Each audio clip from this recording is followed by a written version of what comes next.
Hey guys, Happy New Year. It's Lisa Hasser, your estate and probate attorney with Metropolitan Law Group out of Minneapolis and Phoenix, Arizona. The purpose of this brief video today is more or less a public service announcement, bringing to your attention some of the scams that I'm seeing that are coming up. The first involves an email where someone is being promised a huge payout as a beneficiary of a deceased estate. And this could be, I've seen, a deceased uncle, a parent, you name it, but supposedly they made this investment overseas, and that's your first red flag right there, is that this is a supposed investment that was made overseas that is going to pay out to you as a surprise beneficiary, okay? Now the second is, it's a promise for a large amount of money being paid out to you on a commodity that they supposedly invested in. So a lot of times they'll see gold, silver, diamonds. That's your second red flag that there's a scam going on. Now what they're ultimately trying to do is to get you to produce financial information or gain access to your bank account, offer a wire transfer. And they do this, and I have to tell you, I've seen these, they're very, very convincing. They will convince you that you are dealing with a law firm overseas. They will produce what appear to be legitimate legal pleadings signed by a lawyer, and they'll engage you. I mean, they'll go back and forth, they'll answer your questions.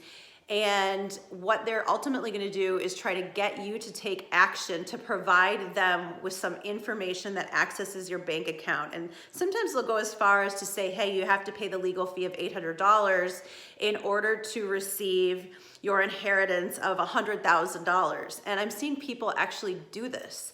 Okay, I mean, these are really, really convincing communications. So be aware. Please share with as many people as possible. I'm seeing people in the dating arena get phished for this sort of thing too. So it's really prevalent. I received 2 calls the week before Christmas in the same afternoon. It's happening to lots of people all across the Twin Cities. The second scam really irks me because my own client, unfortunately, was the victim of this scam, and I'm not sure there was anything that she could have done to prevent it.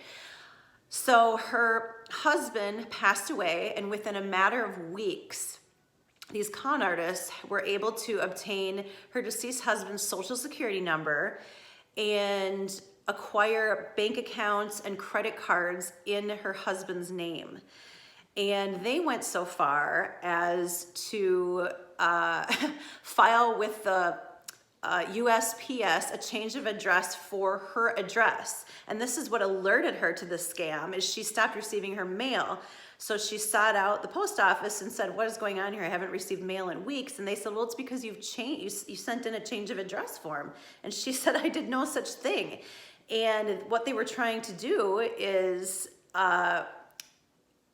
keep from her the fact that they had obtained his information, acquired accounts in his name, and were, making all these transactions against his lines of credit. They wanted to make sure the statements weren't coming to her house, so they changed her address. This stuff is crazy, and just don't let it happen to you. More people need to be aware of it, that it's going on. So share this if you could. And also, you guys, if you're aware of any other scams that I didn't mention that are going on right now, please leave those in the comments, because I'd love to learn more about those and share those with our Minnesota friends as well.